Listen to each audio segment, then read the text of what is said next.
Sekitar 10 juta pekerja migran Indonesia bekerja di luar negeri. Mayoritas pekerja migran Indonesia adalah perempuan dan bekerja sebagai pekerja rumah tangga. Kesempatan kerja di perkotaan mensyaratkan usia dan tingkat pendidikan.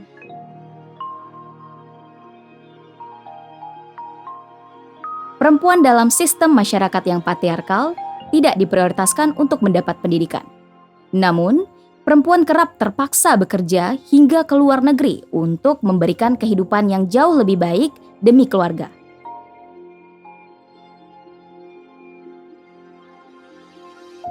Meskipun perkembangan terus berjalan di Indonesia, namun pembangunan tersebut tidak memberikan kesejahteraan bagi rakyatnya.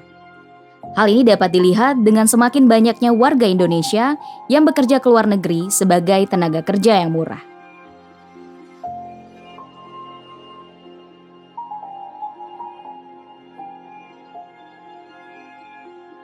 Pekerja migran Indonesia berkontribusi kepada ekonomi negara melalui remitansi yang dikirimkan dari luar negeri.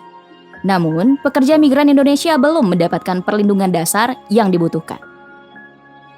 PMI, terutama yang bekerja di sektor domestik atau rumah tangga, harus menggunakan jasa perusahaan penempatan pekerja migran Indonesia atau P3MI.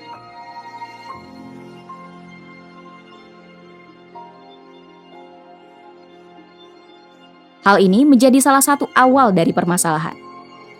Karena P3MI adalah perusahaan swasta yang berorientasi untuk mendapat keuntungan.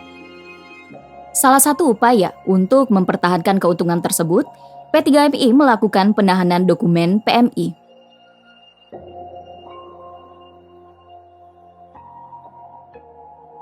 Dokumen yang ditahan oleh P3MI adalah dokumen asli, penting, dan pribadi, seperti halnya KTP, kartu keluarga, buku nikah, ijazah, dan akta kelahiran. Adapun dokumen seperti ijazah dan buku nikah tidak bisa diterbitkan lagi apabila hilang. Penahanan dokumen PMI tidak hanya terjadi di dalam negeri, tapi juga di luar negeri. Dokumen yang ditahan berupa paspor dan kontrak kerja yang mana dilakukan oleh agen ataupun majikan. Berdasarkan survei Kabar Bumi, 7 dari 10 PMI mengalami penahanan dokumen, baik oleh P3MI, agen, ataupun majikan. 6 dari 10 PMI mengalami penahanan dokumen di Indonesia, dan 1 dari 10 PMI juga mengalami penahanan dokumen di negara penempatan. 5 dari 10 orang PMI ditahan dokumennya, sebagai syarat untuk mendaftar di P3MI. 3 dari 10 PMI ditahan dokumennya, sebagai jaminan pembayaran biaya pelatihan, dan 1 dari 10 PMI ditahan dokumennya sebagai persyaratan untuk pemberangkatan ke luar negeri.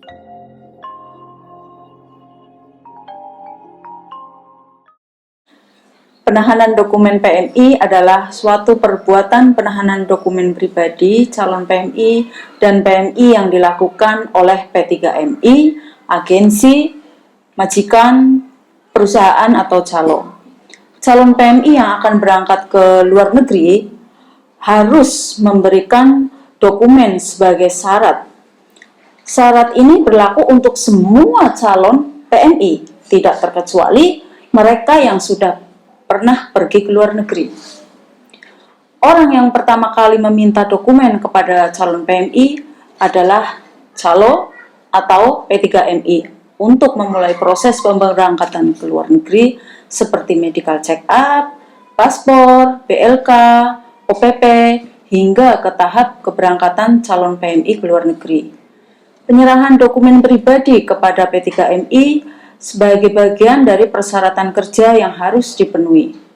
Pada situasi terdesak, PMI tidak punya pilihan lain untuk menolak hal tersebut asal dapat diberangkatkan bekerja ke luar negeri.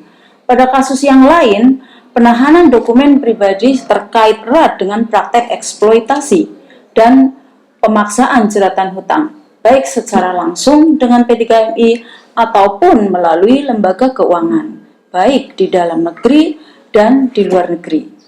Penyerahan dokumen pribadi kepada P3MI sebagai dari persyaratan kerja yang harus dipenuhi.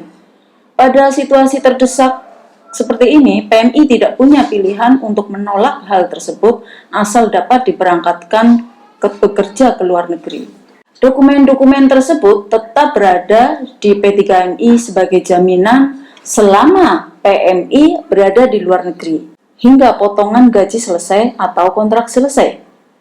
Masa potongan gaji tergantung P3MI, karena masing-masing P3MI mempunyai aturan yang berbeda.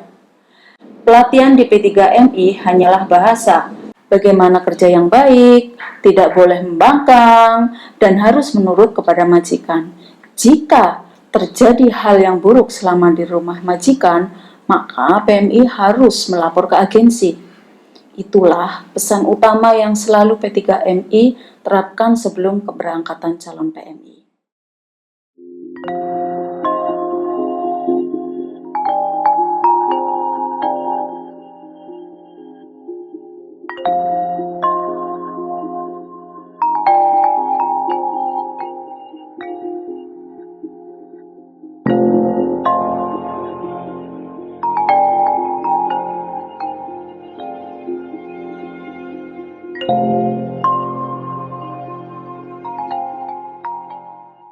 Masih berdasarkan survei Kabar Bumi, pada saat PMI berusaha untuk mengambil kembali dokumen mereka yang ditahan, terdapat 84% responden menjawab bahwa P3MI menolak untuk mengembalikan dokumen dengan berbagai alasan.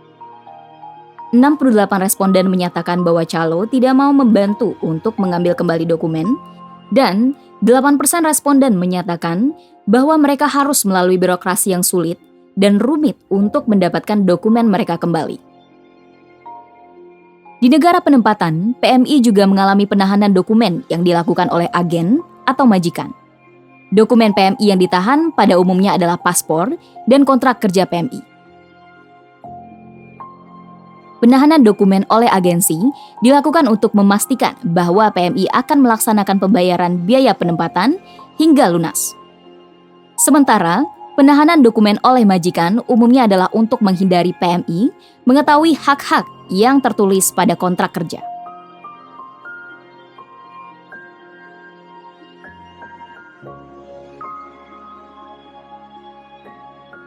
Selain itu, apabila paspor dan kontrak kerja ditahan, maka PMI berada dalam posisi yang harus patuh sepenuhnya kepada majikan dan agensi.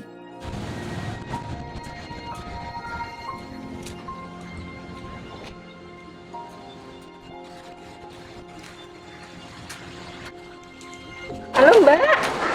Iya, apa kabar? Alhamdulillah sehat. Alhamdulillah. Gimana ya? Saya ada masalah. Ah, Siapa yang bisa membantu ya? saya bisa. Insya Allah. Ada masalah apa ya? Itu waktu saya kerja ke Malaysia, Iya.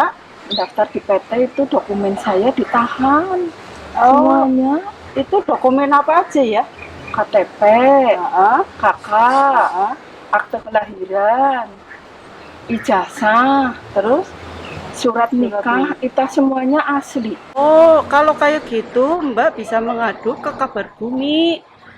Di sana Mbak didampingi sama kita untuk cara mengambil dokumen Mbak di PT. Oh, lah kantor Kabar Bumi itu di mana? Deket kok Mbak dari sini, di Jalan Kelinci. Oh, Ah, baik Mbak. Terima kasih atas bantuannya Mbak. iya, sama-sama. Mari. Iya, mari.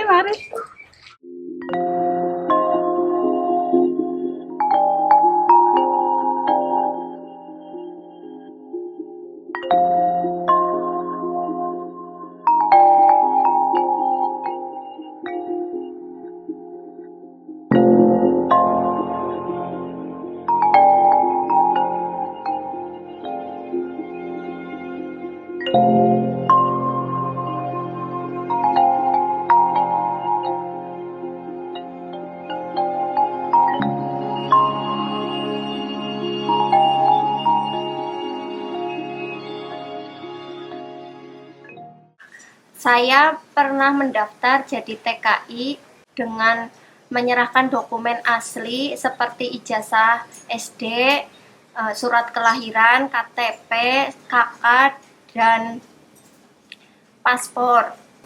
Saya terbang tanggal 1 April 2019 karena tidak dijemput selama 3 minggu di majikan, kerja di agensi sampai tidur malam, kadang kerja di tempat invalan 1 minggu. Akhirnya waktu dijemput majikan saya cuma kerja seminggu, kemudian sakit. Tepat tanggal 5 dipulangkan ke agensi. Dari agensi dipulangkan ke Indonesia tanggal 6 Mei 2019 dan dijemput pihak PT lewat travel, tetapi dari pihak PT malah memberi surat perjanjian untuk ganti rugi sebesar 15 juta. Karena pihak PT terus menagih untuk saya mengganti rugi, sehingga saya mencari info dari kakak ipar bahwa adanya organisasi Kabar Bumi untuk melaporkan penahanan dokumen milik saya. Setelah saya melaporkan ke organisasi Kabar Bumi, kemudian didampingi organisasi Kabar Bumi melapor ke LTSA, adanya mediasi bersama PT 2 kali dengan mediasi yang alot. Alhamdulillah saya mendapat surat nikah yang kembali dari PT. Terima kasih.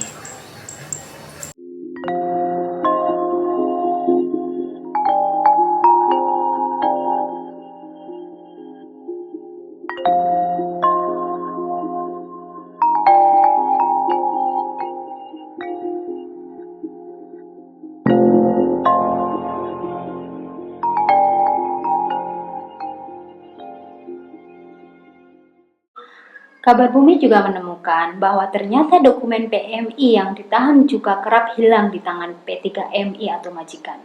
Dampaknya adalah PMI tidak dapat menggunakan dokumen-dokumen tersebut untuk kepentingan keluarga atau kepentingan pribadinya. Dibutuhkan waktu yang lama untuk membuat kembali dokumen-dokumen yang hilang tersebut. Dari pengalaman para PMI, lokasi untuk membuat kembali dokumen tersebut jaraknya juga sangat jauh dan membutuhkan uang yang banyak.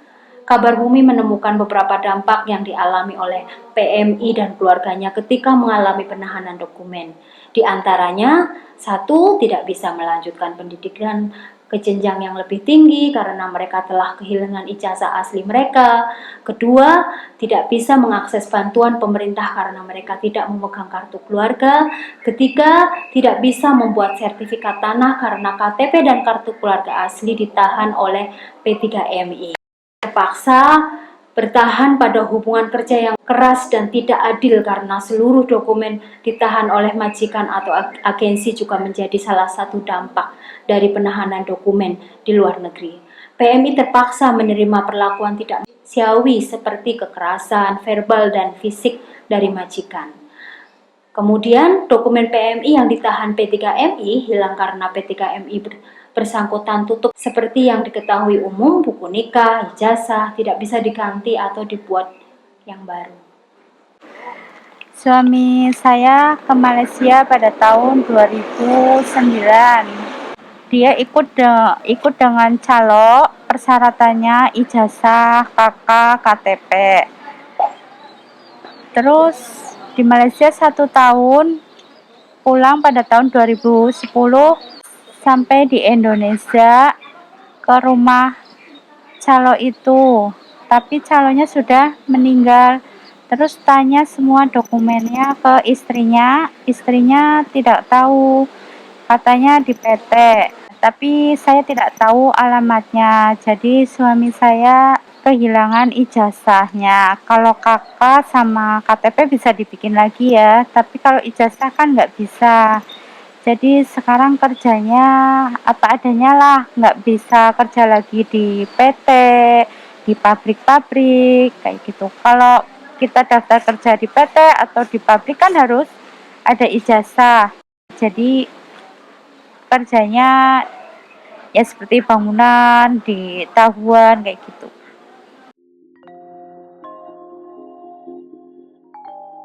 Dari pengalaman Kabar Bumi mendampingi kasus penahanan dokumen, Kabar Bumi memahami bahwa penahanan dokumen dilakukan sebagai jaminan atas hutang yang ditanggung oleh PMI.